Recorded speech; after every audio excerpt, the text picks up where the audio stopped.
السلام علیکم ورحمۃ اللہ وبرکاتہ۔ کربلا کا تحقیقی جائزہ 72 صحیح اور اسناد حدیث کی روشنی میں پیش خدمت ہے حدیث نمبر 51۔ سنن ابو داؤد کی حدیث میں ہے، سیدنا خالد تابعی رحمہ اللہ بیان فرماتے ہیں کہ سیدنا مقدام بن مادی کرب اور عمر بن الاسود بنی اسد کا ایک شخص حضرت معاویہ بن سفیان کے پاس وفد بن کر گئے۔ اس موقع پر ملاقات کے دوران حضرت معاویہ نے سیدنا مقدام سے کہا، کیا تمہیں معلوم ہے سیدنا حسن بن علی فوت ہو گئے ہیں؟ تو سیدنا مقدام نے فوراً کہا، انا للہ و انا الیہ راجعون۔ ایک شخص، معاویہ جن کے نام کے اگلے طریق میں آئے گا، ایک شخص نے سیدنا مقدام سے کہا، تم اسے مصیبت سمجھتے ہو؟ یعنی کہ یہ سنن ابو داؤد کی حدیث میں نام نہیں آیا، لیکن آگے احمد بن حنبل میں نام وغیرہ سب آ جائیں گے۔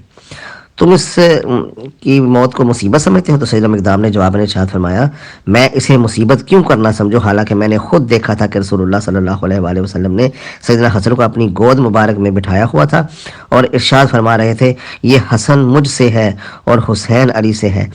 تو بنو اسد کا ایک شخص نے کہا، وہ حسن تو آگ کا ایک انگارہ تھا جو بجھ گیا۔ انا للہ و انا الیہ راجعون۔ یہ رسول اللہ کی اولاد کا مرنے کے بعد بھی اس طرح تذکرہ کیا جا رہا ہے۔ یہ سنن ابو داؤد کی حدیث ہے اور معاویہ کا دربار ہے اور صحابی کے ساتھ گفتگو کی جا رہی ہے۔ وہ تو ایک آگ کا انگارہ تھا جو بجھ گیا۔ سیدنا مقدام نے یہ باتیں سننے کے بعد غصے میں آ کر ارشاد فرمایا، میں اس وقت تک یہاں سے نہیں اٹھوں گا جب تک معاویہ کو غصہ نہ دلاؤں اور ایسی بات نہ سناؤں جو تجھے ناپسند ہو۔ یعنی انہوں نے ان کا دل جلا دیا رسول اللہ کے بیٹے کے بارے میں آگ کا انگارہ کہہ کر اور انا للہ نہ پڑھنے پر۔ اس پر سیدنا مقدام بھی بہت زیادہ غصے میں آ کر انہوں نے کہا، اب میں تجھے بھی بے عزت کروں گا، تجھے بھی میں اس طرح غصہ ہی دلاؤں گا۔ اگر معاویہ، اگر میں سچ کہوں تو کہنا سچ ہے اور میری تصدیق کرنا، اور اگر میں جھوٹ بولوں تو کہنا، میری ترویج کرنا کہنا جھوٹ ہے۔ معاویہ نے کہا، ٹھیک ہے بھائی۔ چنانچہ سیدنا مقدام نے پوچھا، میں تجھے اللہ کا واسطہ دے کر پوچھتا ہوں کہ تو نے خود رسول اللہ صلی اللہ علیہ وآلہ وسلم کو سونا پہننے سے، ریشم پہننے سے اور درندوں کے فرش بٹھا کر بیٹھنے سے، قالینوں کی طرح جو درندوں کے فرش بٹھا کر بیٹھتے ہیں، کیا منع نہیں فرمایا تھا؟ تو معاویہ نے کہا، ہاں اللہ کی قسم، واقعی نبی علیہ الصلوۃ والسلام نے ان 3 حرام کاموں سے منع فرمایا تھا۔ پھر سیدنا مقدام نے فرمایا، اللہ کی قسم اے معاویہ، یہ سب حرام کام میں تیرے گھر میں دیکھے ہیں۔ یہ سن کر معاویہ نے کہا، اے مقدام، مجھے پتا ہے کہ میں تم سے جیت نہیں سکتا۔ سیدنا خالد تابعی رحمہ اللہ بیان کرتے ہیں کہ معاویہ نے سیدنا مقدام کے لیے ان کے دونوں ساتھیوں سے بڑھ کر انعام و اکرام کا حکم صادر کیا۔ وہی لاجواب ہو گیا، اس حرام کاری کرتے ہوئے مقدام نے بے عزت کر دیا تو پیسہ دے کر، ڈبل پیسہ دے کر اس بات کو ختم کرنا چاہا، اور سیدنا مقدام نے سارا مال اپنے ساتھیوں میں ہی وہیں بانٹ دیا اور اسدی نے کسی کو کچھ بھی نہ دیا۔ اس بات کی خبر جب معاویہ کو ہوئی تو انہوں نے کہا، سیدنا مقدام تم واقعی ایک سخی شخص ہے جنہوں نے دل کھول کر دیا، اور جو اسدی شخص ہے وہ اپنے مال کو اچھی طرح سنبھال لینے والا ہے۔ اور یہی حدیث کا آگے طرق آ رہا ہے مسند احمد کی حدیث میں۔ سیدنا خالد بن مقدام تابعی رحمہ اللہ بیان کرتے ہیں، سیدنا مقدام اور عمر بن اسود حضرت معاویہ بن سفیان سے ملنے آئے۔ اب اس میں نام بھی آ رہا ہے مسند احمد بن حنبل کی اس طرق میں۔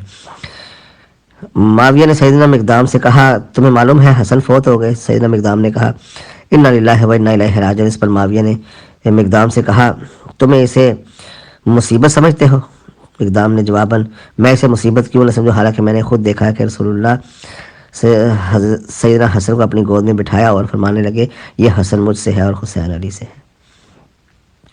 اس حدیث میں جو چیز بیان کی گئی ہے اس کا لب لباب یہ ہے کہ معاویہ بن سفیان نے ہی یہ خبر دی حضرت مقدام کو کہ حسن فوت ہو گئے۔ اب جن کے فوت ہونے کے بعد بھی خوشیاں منائی جا رہی ہیں اور انا للہ نہیں پڑھنے دیا جا رہا، آپ دل پر ہاتھ رکھ کے ذرا سوچیں، کیا ایسے ہوتے ہیں صحابی اور رسول اللہ کے ماننے والے جو اپنے نبی کی نبی کے نواسے کی وفات پر انا للہ بھی نہیں پڑھنے دیتے، اور انہی کے دربار میں ایک شخص کہتا ہے وہ تو انگار کا ایک انگارہ تھا جو بجھ گیا۔ یہ آگ کا انگارہ کیوں تھا؟ وہی سر پر تلوار لٹکتی تھی کہ اگر معاویہ کو کچھ ہو گیا تو حسن کے پاس خلافت لوٹ کر جائے گی، اس لیے ان کے لیے معاذ اللہ رسول اللہ کا نواسا ہے، سیدہ شباب اہل جنہ ہے، فاطمہ کا لال علی کا پیارا ہے، اور ان کے لیے آگ کا انگارہ ہے، استغفر اللہ۔ اس پر پھر مقدام کو اللہ تعالیٰ ان کے درجات بلند سے بلند تک تر کرے، جنت میں انشاءاللہ وہ ہو رہے ہوں گے۔ انہوں نے کہا کہ اب کر تو کچھ سکتے نہیں کہ اس کو کچھ کہیں یا قتل کر دیں، اس کے پاس حکومت ہے، طاقت ہے۔ انہوں نے کہا، معاویہ میں تجھے بھی غصہ دلاؤں گا اور پھر یہ کہا کہ معاویہ اگر میں سچ کہوں تو کہنا سچ، اگر جھوٹ کہوں تو کہنا جھوٹ، اور خدا کی قسم بھی دے دی۔ انہوں نے بھی قسم کھا لی اور کہا کہ اللہ کے نبی نے ان 3 حرام کا مجھ سے منع نہیں فرمایا تھا، یعنی سونے چاندی کے برتنوں میں کھانا پینا اور سونا چاندی پہننا، ریشم پہننا اور درندوں کے فرش بچھا کر اس پر بیٹھنا اور اس کے واس کرنے بنوا کر پہننا، یہ سب کیا اللہ تعالیٰ نے منع نہیں فرمایا تھا؟ اللہ کے نبی نے، انہوں نے کہا ہاں اللہ کی قسم اللہ کے نبی نے منع فرمایا تھا۔ اس نے کہا اب میں تجھے قسم دے کر پوچھتا ہوں، کیا معاویہ یہ سارے حرام کام کیا تیرے گھر میں نہیں ہو رہے؟ تو معاویہ نے نہیں کہا نا نہیں ہو رہے، معاویہ نے یہ بھی نہیں کہا کہ اللہ کے نبی نے منع بھی نہیں کیا تھا، یعنی کہ حدیث کا اس نے انکار بھی نہ کیا، اور جو اس کے گھر میں ہو رہا تھا اس نے اس کا بھی انکار نہ کر سکا۔